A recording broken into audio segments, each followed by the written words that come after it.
1 second. Send the link out.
Welcome to another edition of the Master of the Mat. I'm your host, Anthony the Origin Bryant.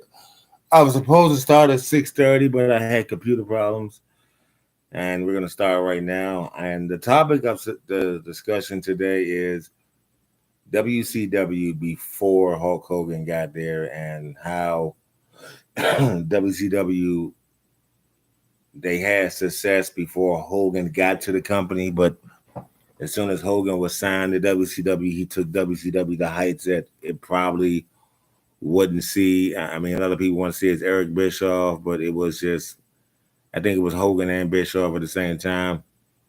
Because when Hogan left the WWF and went over to WCW, Hogan became a household name. He became a household name, even though he was booed in WCW for the first 4 months before they decided to turn him heel or he got suspended. But before he got to WCW had a lot of good matches. I mean, it was a whole lot of different things in WCW where I feel like they dropped the ball on so many occasions with so many different guys. I mean, you try to redo the Horsemen by putting different people in the Horsemen. Like, I don't like Paul Roma, and I didn't think he was a good fit for the Horsemen. And Sid Vicious was definitely not a good fit for the Horsemen. So they try to put these different guys who wasn't a good fit for the Horsemen in there. Then you had the flair for the gold, and it was like you try to redo it over and over again with the flair for the gold, and it just wouldn't work. Then you had guys like Bill Shaw who didn't know what he was doing when he ran WCW, and it was like, how you run a company and not know what you're doing? Then I found out he used to be a regional manager for Pizza Hut. So that explains why he didn't run WCW the right way. Then you have Bill Watts, him and Jim Ross ran WCW, and they tried to take wrestling backwards by introducing the NWA rule over the top rope when you get disqualified, and then it didn't work. But during the Bill Watts and Jim Ross era, Dusty Rhodes was the head booker, and the smart thing Dusty Rhodes did when he was the head booker in WCW at the time, when Bill Watts was in charge, it was he put the world title on Ron Simmons. He put the world title on. He made Ron Simmons the very first African American, very first Black world heavyweight champion in wrestling history. Well, not in wrestling history, but in professional wrestling history. Bill Watts did that early on down the line when he made Junkyard Dog the UWF World Heavyweight Champion. But what people don't know is the UWF World Championship is not recognized as a recognizable world champion. Well, it was back then, but it's not recognized now. The WCW World Championship was recognized as Bill Watts, and he made Ron Simmons the world champion. Now, That was good. You did something unprecedented, and you made Ron your first Black World Heavyweight Champion. That was good. But to make him your world champion, a world champion is only good as his opponents. And to put him in the ring with the likes of Abdullah the Butcher, the Barbarian, Cactus Jack, guys like that, you kind of diminish his world title reign because Abdullah the Butcher didn't know he was a hardcore wrestler and he wasn't that good as a wrestler. The Barbarian was an all around brawler, and I think he was one of the best opponents I've seen Ron Simmons fight. Then you put him against Cactus Jack, and this before Cactus Jack developed his skills, and it was okay. Then you put him against Dr. Death Steve Williams, which was perhaps his best matchup. You didn't see Ron Simmons against nobody big name like a Barry Windham, a Lex Luger, a Sting, a Vader, stuff like that. And you seen him go against guys that it was like Bill Watts was trying his best to diminish Ron Simmons' world title reign to the point where it was like almost, and it was just sad because he held it for 100 and something days, yeah, but still, it was the guys he fought. It was like he was trying to take wrestling backward by putting him against Abdul the Butcher, Cactus Jack, the Barbarian, and his best opponent was Steve Williams, Dr. Death Steve Williams. And I was watching Legends of Roundtables on the WWE Network on Peacock, and Bill Watts made the statement when he was on that show. You can give a man a championship, but you can't make the man hold on to the championship. Yeah, but here's the thing, and this is how I feel when you book a company and you got a black superstar like Ron Simmons, an All-American, a Heisman Trophy winner, a Hall of Famer in football and wrestling, and you book him to win a world championship. Ron needs an opponent that he can work with and do things with. I mean, you should have put him against guys like Luger, Barry Windham, Dustin Rhodes, Sonny Steve Austin, but you put him against guys that was going to bury him before they raised him up. Okay, then and then you make him drop the title back to Vader, which was supposed to be he was supposed to drop the title to Sting, but you made him drop the title back to Vader because, in your own words, oh well, Ron, this ain't working out like we planned on to. So we got to give you the title. We got to get the title back to Vader because Vader knows how to carry a company. As Ron Simmons' whole title reign, Ron Simmons did not main event one WCW pay-per-view show. And that's disrespectful because if he's your world champion, he deserves to become a world champion to main event the show. As a matter of fact, he should main event the show. And that's just my opinion on the thing. But then you got Nick Bockwinkel who came in, and at the time, the NWA was the partners with WCW, and they had the NWA before they went to the small championship. They had the big gold belt. Ric Flair defeated Barry Windham for the NWA title. NWA shortly after that, NWA withdrew from WCW, and it became strictly the WCW World Title.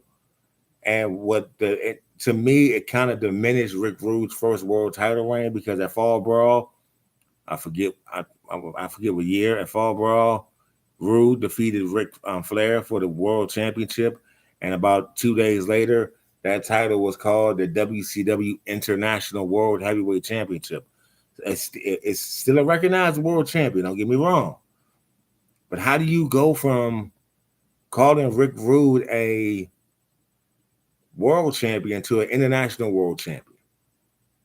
Rude went over to Japan, defended the title in Japan, lost it in Japan, won it back in Japan. He lost it to Sting, won it back from Sting, lost it to Sting. Then it was held up where at Slamboree, Sting defeated Vader to win his third WCW International World Championship. The Clash of Champions that same year, they combined the WCW and the International Championship, which Ric Flair won, and it was okay because it was setting up the Hogan and Flair. But hindsight is always 2020. What if Sting would have won the unification match and you would have had Sting and Hogan? for the very first time at Bash of the Beach. Do you think that would have sold out? But that's a topic for another story. Then you talk about how WCW, the tag team division in WCW, you give Arn Anderson and Paul Roma the tag team championships who have no tag team chemistry at all. Arn Anderson, and this is just my opinion, and I'm gonna stand on this. Arn Anderson can make anybody a tag team champion. He made Paul Roma a tag team champion. The Brainbusters, perhaps one of the greatest tag teams of all times. I don't care what company you in, WCW or WWF. Or they in WWF they were called the Brainbusters. In WCW there was a Horseman. So Arn Anderson and Teddy Blanchard, the greatest of all time. Arn Anderson and Zabisco, the Enforcers, another great tag team. Arn Anderson and Bobby Eaton, another great tag team. But because you had a tag team wrestler with another tag team wrestler, Beautiful Bobby was a tag team specialist. Arn Anderson's a tag team specialist. So that's going to miss. You had Larry Zabisco, who can do anything, tag team or wrestle. And you had the Enforcer, who can to singles or tag team, and that miss. Then you put a guy with Paul Roma, who, while he was in WWF, didn't hold one championship, and he competed for every title. And it shows you how stupid WCW was back in the day, because to make Paul Roma a 4-time tag team champion, you guys dropped the ball with that, because Arn and Paul had no tag team chemistry. Not at all. Not one. Okay, the smartest thing they did was build the tag team division around the Nasty Boys. The stupidest thing they did was give Two Cold Scorpio and Marcus Bagwell the tag team championships. The smartest thing they did was when they gave the tag team titles back to the Nasty Boys. Okay, they couldn't give it to the Steiners because the Steiners was in Japan. They couldn't give it to the Road Warriors because the Road Warriors in WWF. You had the Nasty Boys. So when the Steiners finally came over to WCW from Japan, Eric Bischoff had taken over as the head booker, the head writer, the head guy in charge in WCW, and it was all right for what it's worth. He started off slow. He brought in Hogan. He signed the biggest deal he signed was Hogan. Okay, but when he brought on, but this is, like I said, this is all about before Hogan got there.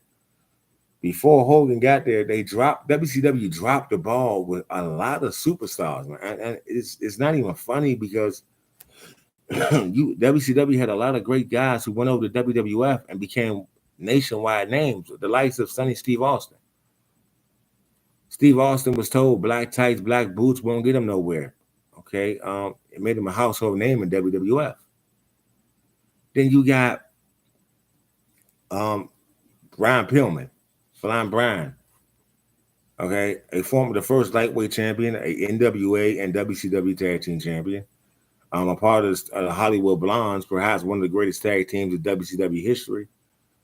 And you tell Pillman, kid, you're washed up. You blew out your knee. We don't need you here no more. You fire him. Okay, you fire Stone Cold via FedEx. And you got Lower Steven Regal, who was a 4-time TV champion in WCW, and he got fired because he had a physical altercation with Goldberg in the ring, which was Goldberg's fault. Then he goes to WWF and he becomes this monster of a heel, winning the European Championship, winning the Intercontinental Championship, winning the Tag Team Championships, winning King of the Ring. He never got that opportunity to win the big title, but he did things that WCW didn't allow him to do in WWF. He did things in WWE, WWF that WCW wouldn't allow him to do. Okay, then you got guys over there, guys like Eddie Guerrero, who was a cruiserweight and U.S. champion. Eddie Guerrero went to WWF and became a megastar. Okay, and you got Chris Benoit, who was held down by Kevin Sullivan in WCW because he was dating his ex-wife, and that's the whole story behind it. Kevin buried Benoit in WCW so many times it wasn't even funny. He kept Benoit off of TV because of the whole Nancy situation. Benoit, once Kevin was removed for booking, it got a little better for Benoit. He became a tag champ, TV champ, U.S. champ. He's an undefeated WCW World Champion. Then he went to WWF, WWF, WWE, and became a household name. Okay, Dean Malenko, same thing, became a household name. Perhaps one of the longest reigning lightweight champions of all time. Perry Saturn, the same thing. You gave Perry Saturn a TV title, two reigns of the tag titles, and he goes to WWF and becomes the European hardcore champion. And I know people thinking that's no bigger, no, but he was bigger. He was a bigger star in WWE and WWF than he was in WCW because WCW gave him that push, but then when he was done, they took it back. All right, and let's not forget about Mean Mark. Okay, or Skyscraper One, or the Master of Pain, and he went over to WWF and WWE. This man became legendary. His loyalty to that company for over 20 years. He went 20-0 at WrestleMania, and he did things at WrestleMania that a lot of guys still wish they can do. And it's just they dropped the ball with these guys. They dropped the ball. Then they called us. Then they want to make new stars in Goldberg, and then you bring over an ex-football player, Steve Mongo McMichael, which was god awful. And it wasn't. It didn't go like they planned on going. So before Hogan got there, when Bill Watts, Bill Shaw, Nick Bockwinkel ran WCW, WCW had a lot of misses, a lot of misses, and they had a lot of hits too. Not gonna lie to you. Lex Luger beating Barry Windham for the world title at the Great American Bash. That was a hit. Sting defeating Lex Luger for the world title at Super Brawl. That was a hit. Rick Rude defeating Ric Flair for the world championship at Fall Brawl. That was a hit. And I'm not the biggest Rick Rude fan, but I mean, I said it on my last show, on the first show of this year, that I believe Rude was the first person to hold the U.S. and Intercontinental Championship, and he was. It wasn't Roddy Piper, it was Rick Rude. But this is the thing. Before that was notified, Rick Rude defeated Sting at a Clash of the Champions to win the United States Championship. Now, with all that being said, you diminish this man's world title reign by making him the international champion. The international champion. That's a slap in the face to Rick Rude. That's what that is. That's just telling Rude, oh, you're not good enough to be the world heavyweight champion. We're going to make you the international heavyweight champion. And that was Bill Watts. And Bill Watts, to this day, denies the fact that he tried to diminish Rick Rude's career, but you diminish Ron Simmons' world title reign. You took Rick Rude's world heavyweight championship and turned it to an international championship, which is a slap in the face to Rick Rude. Then you took a guy by the name of Dustin Rhodes, who was called the Natural. You give him the U.S. championship. He has a great matchup with Rick Rude at Beach Splash. He has a great matchup with Rick Rude at WCW Worldwide to win his first U.S. heavyweight championship. Then you have him against Stunning Steve Austin at Starrcade, and Steve Austin runs through this man like salt through a wooden woman. Then when that was done with, after him and Barry Windham won the tag titles before that, and he won the 6-man tag titles, he won the 2 U.S. championships. After you used them up, and Dusty was no longer under contract with WCW, you call him in the office and you say, Dustin, you're not progressing like we want you to, so we have no choice but to release you. And he goes to WWF and becomes this androgynous character by the name of Goldust, and he becomes one of the biggest stars you ever seen. The catalyst of the Attitude Era. I mean, Dustin did some things. He made people uncomfortable. He made people uncomfortable to watch him. The Backward Barrage at WrestleMania 12 with Roddy Piper is still an awesome match to watch, because when Roddy stripped off the Goldust outfit on him and you saw him in that negligee, that made his career. Okay, I talked about Steve Austin. Steve Austin's career was made at WrestleMania 13 in that submission match with Bret Hart. When Bret Hart had him in that sharpshooter for over 30 minutes, Steve Austin refused to tap out. He passed out. That's when the fans turned off for Bret Hart and turned on for Stone Cold. And all these guys were ex-WCW stars that you didn't see nothing in. That Bill Watts, Bill Shaw, Nick Bockwinkel didn't see nothing in. Eric Bischoff didn't see nothing in. And then you bring in you diminish Ron Simmons' reign as world champion. Then he goes to WWF and he puts this goofy headgear on and come out as Farouk Hassan. Then he drops the goofy head shear, and then makes the Nation of Domination. Then he got fed up with the Nation of Domination and fired everybody from Savio to Crush, the entire nation but D'Lo Brown, and rebuilds the nation. And he brings in Kama Mustafa, who's known as Goldust. He brings in Rocky Maivia, who became The Rock. He made Mark Henry the world's strongest man. He made D'Lo. Then when the nation went a separate way, he had a fantastic run with Scorpio as one of the they only had one blemish on the record as a tag team. Then when Scorpio got released, they put him with John Bradshaw Layfield. At the time he was called Black Jack Bradshaw, and they became the Acolytes. And they were more dominant than anybody else. The point I'm making is the misses that WCW had it's just like you see why they lost. Then when Hogan this is all before Hogan got there. Then when Hogan gets there, they have the biggest buyout in WCW history on a pay-per-view. That pay-per-view hit close to $1 billion in buyouts because of Hogan. Okay, his first day on WCW, he wins the world championship. And you're telling me that Hogan didn't help build that company?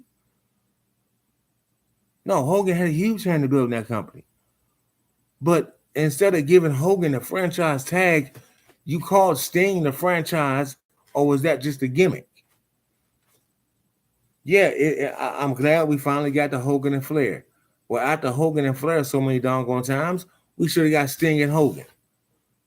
Then we should have got Vader and Hogan. Then we should have got Ron Simmons and Hogan.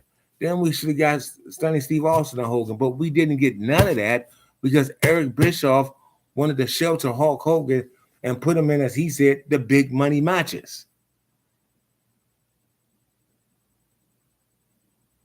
Even though Hogan was getting booed his first 3 months in WCW, and he was in some god-awful matches. The Monster Truck match, which he won against the Giant. Then he was at Halloween Havoc. He got disqualified, lost his world title to the Giant, and he got choked and he got smushed by the Giant and the Mummy. And you look at it, then he donned the all black before he turned Hollywood Hogan. He donned the all black, and then he joined forces with Sting and Hogan and Luger and Randy Savage to take on the Dungeon of Doom. Drawing ratings that WCW never thought they'd see. And this is all before the Monday Night Wars. And this is all when Hogan came to WCW. Before he came to WCW, WCW couldn't rub two nickels together and sell tickets. When he got to WCW, WCW became bigger than what they would already have.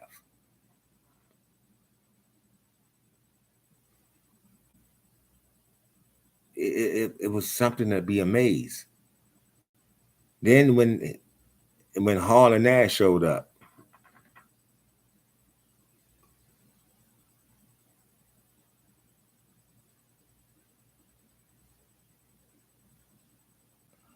it really was.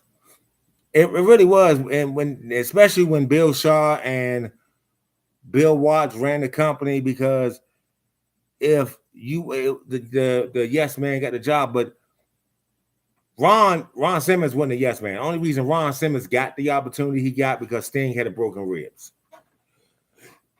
Other than that, I don't think Ron would have got the opportunity if Sting didn't have broken ribs. But when Hogan, then at Bash, then when Scott Hall came and he was still under contract with WWF, he came out and not Eric Bischoff, I'm sorry, Larry Zbyszko had. No, he didn't. Larry Zbyszko had the famous line, and he was like, "What the heck is he doing?" And he went in the ring, and Scott hit that famous "Hey yo," and he hit the promo that certified that begin the war. But he was still under. Well, most people don't realize when he was on Nitro, he was still under contract to WWF. He had one match left, and that was against Vader at In Your House, which he lost. Okay. Kevin Nash came over after his last match with Shawn Michaels, which he lost.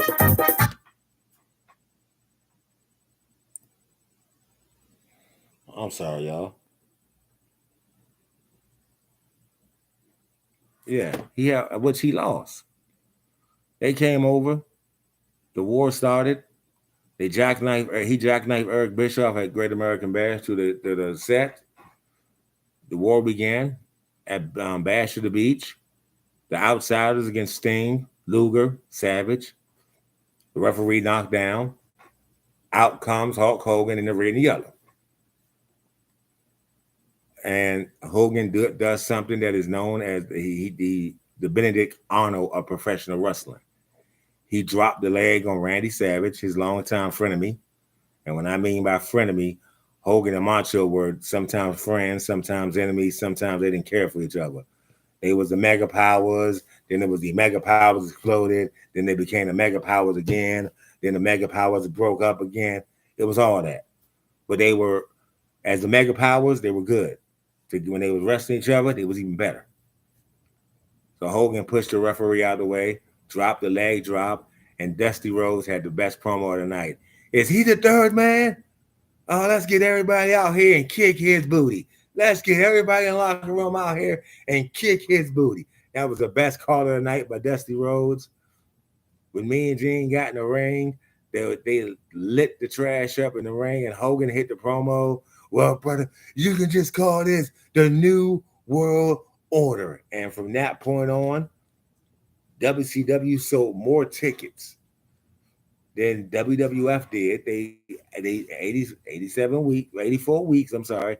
They beat WWF in the ratings. But here's something that nobody knows. The night DX invaded WCW at the Norfolk Scope in Virginia, WCW actually gave those tickets away because a friend of mine was at that show. Actually, I think my brother Lil Man was at that show. But the friend of mine was at that show, and he didn't pay nothing for his tickets.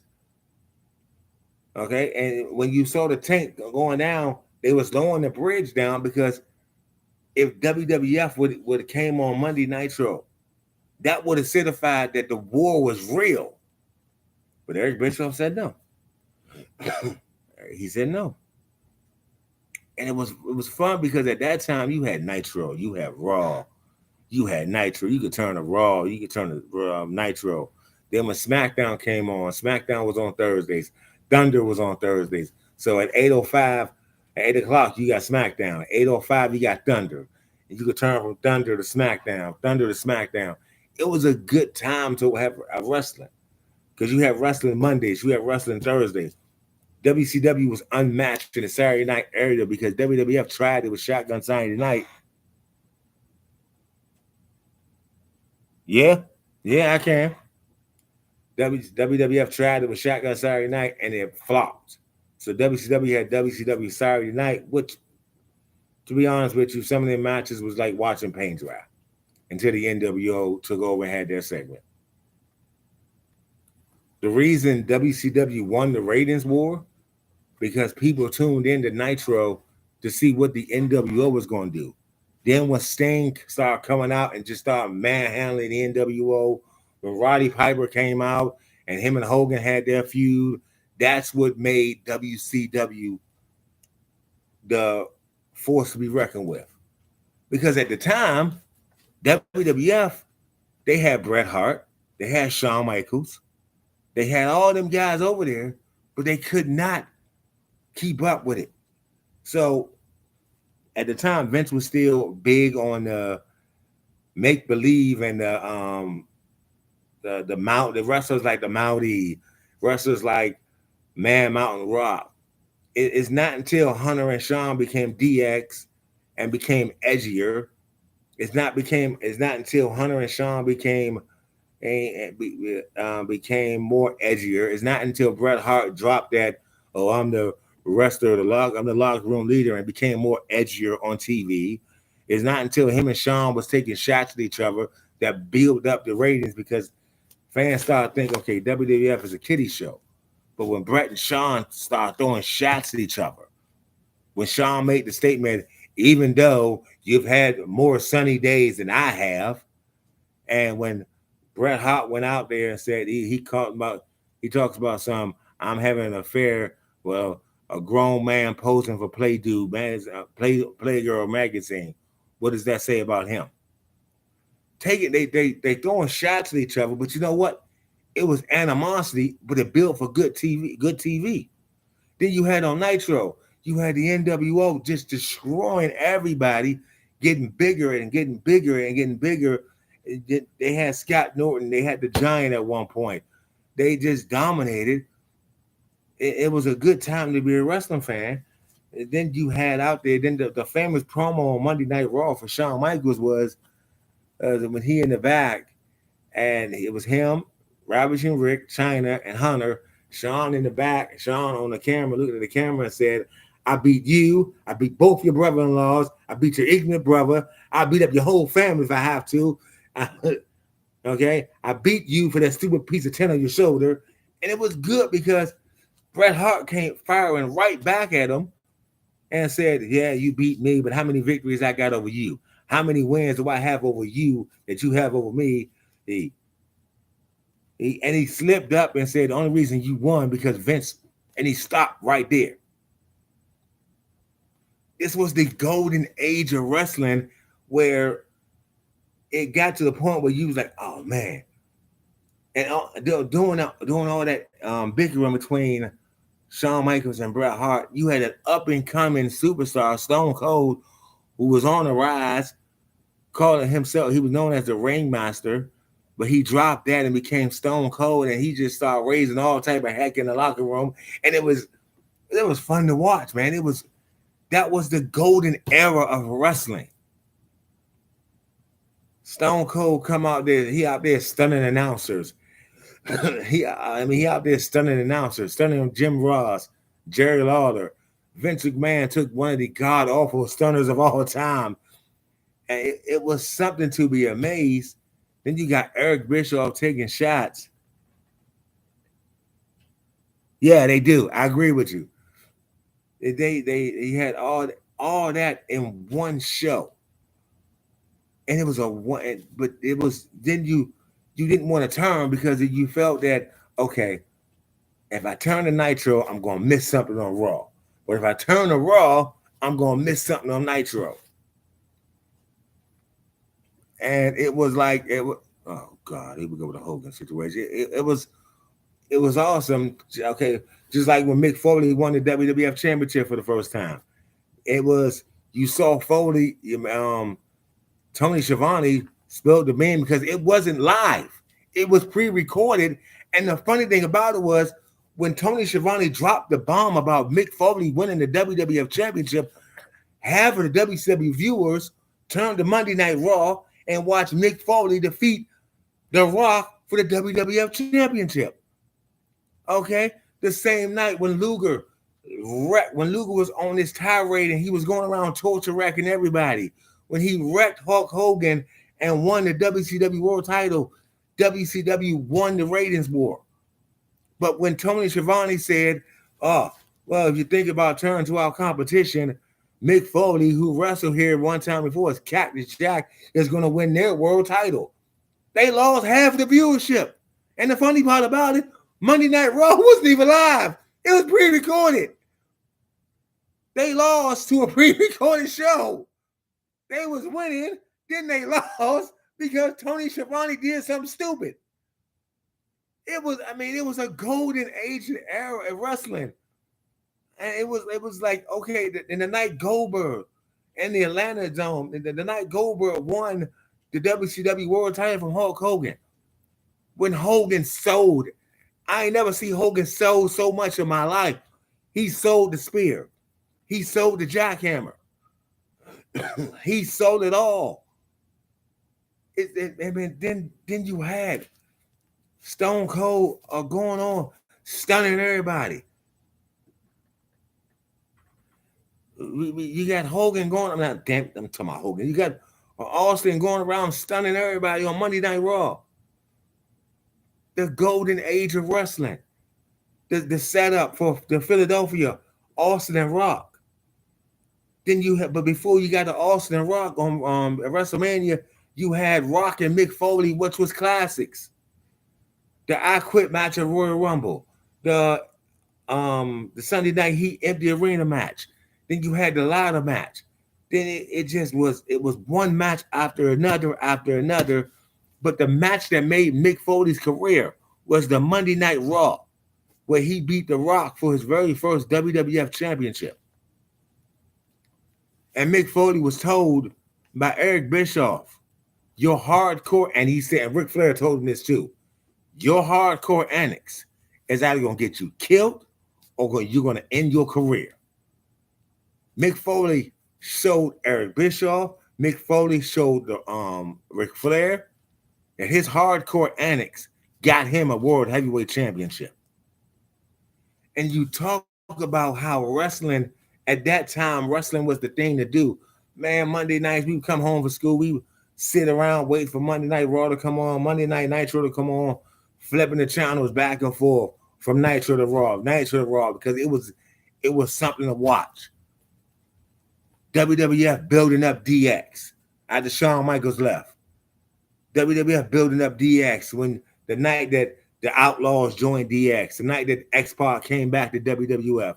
Then you had, and when X-Pac when he cut a shoot promo on Hulk Hogan, he stood in the middle of the ring and he said, first of all, Hulk Hogan sucks. And if Scott Hall and Kevin Nash went under Eric Bischoff's thumb, they'd be right here with me. That made the whole thing. A lot of people turned from Nitro to Raw to hear his promo.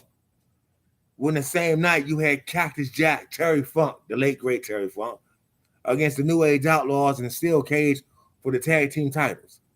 The night the New Age Outlaws joined DX. Okay, then when the NWO broke off into two entities, you had NWO Hollywood and you had the Wolfpack. You had the Wolfpack led by Kevin Nash. You had NWO Hollywood led by Hollywood Hogan. And it was who can turn first. Okay? They got Kurt Hennig, they got Conan, they got Randy Savage. The shocker is when Lex Luger joined the Wolfpack. Another shocker when Kurt Hennig turned on the Wolfpack. Another shocker, the night they was at the time of the MCI Center, and Sting came down from the rafters. Now I know for a fact my brother Little Man was at that show because he told me. When Sting came down for the rafter and he opened his trench coat up and he had the black and white on, and Hogan gave him a hug and Sting clotheslined him, tore the shirt off, picked up the 500-pound giant and body slammed him, took off the NWO shirt. Luger went ballistic. Kevin Nash went ballistic. It was something to watch, man. This was the golden era of wrestling. And like I said, before Hogan got to WCW, it didn't do nothing. But when he got there, WCW took off. Okay, when Shawn Michaels and Bret Hart left, when Shawn went out with a severe back injury, when Bret Hart left to go to WCW, WWF had to focus on making new talent. And they made new talents. They made guys like Steve Austin, The Rock, Triple H. And in my opinion, if it wasn't for Shawn Michaels, Triple H wouldn't be who he is right now.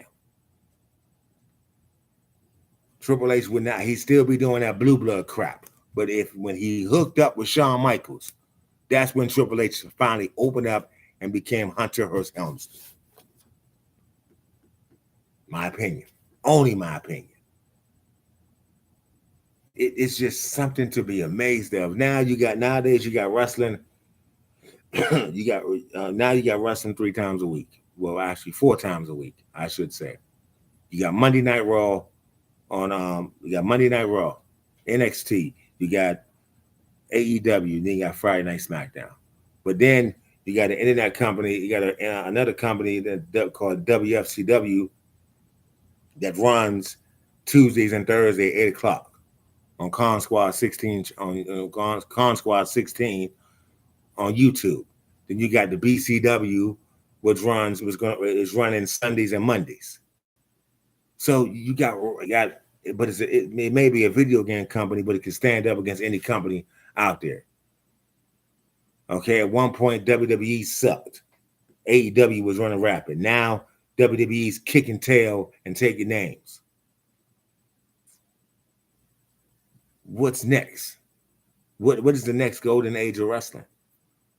What's going to happen next? What's the surprise is going to happen?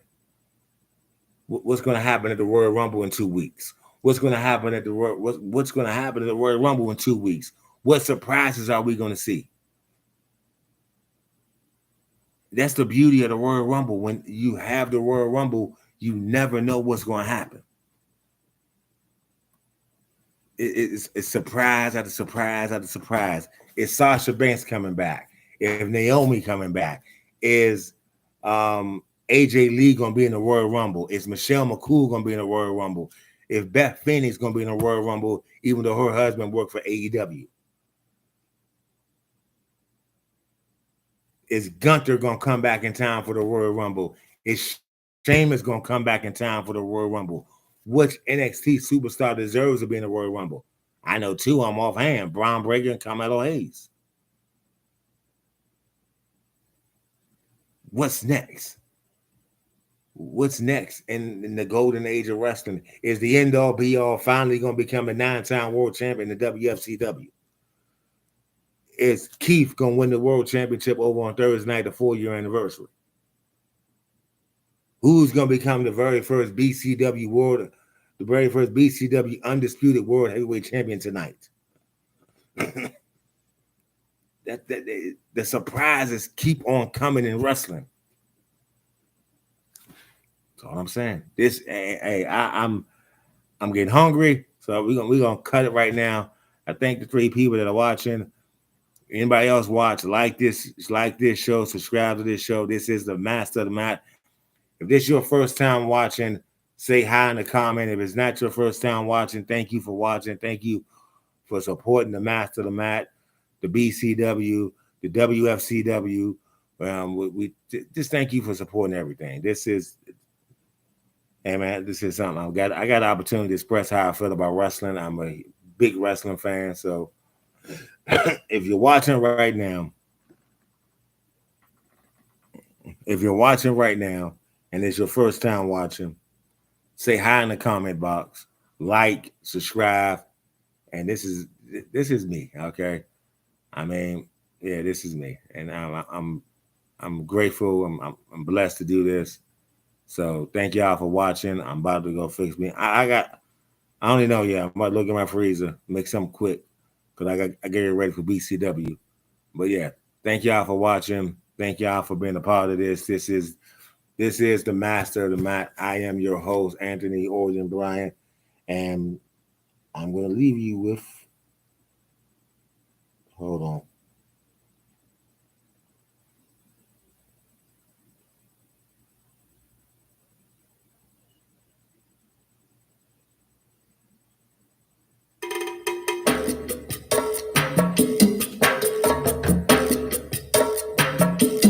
Thank y'all.